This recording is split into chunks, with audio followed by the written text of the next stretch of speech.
দর্শক, হঠাৎ মৃদু ভূমিকম্প অনুভূত হইল 10টা 39 মিনিটে 4-5 সেকেন্ডের মতন। আমরা এই দেখেন এই জমিতে চাটই দিয়া ধান নাড়তেছি। এই অবস্থায় 5-6 সেকেন্ড মৃদু ভূমিকম্প অনুভূত হয়েছে 10টা 39 সেকেন্ডে।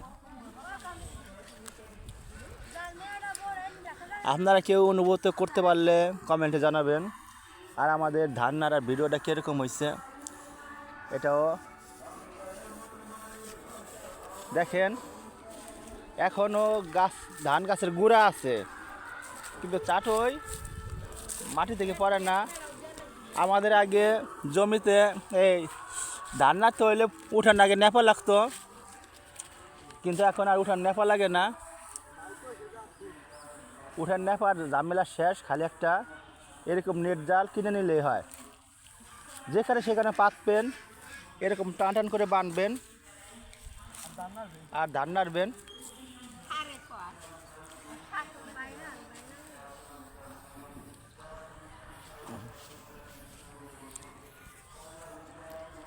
এই যে ধান নাড়তেছে, এটা কলা মহিলা না, এটা আমার চাচাতো ভাই। যদিও মুখ ডেকে রাখছে, শরম করে।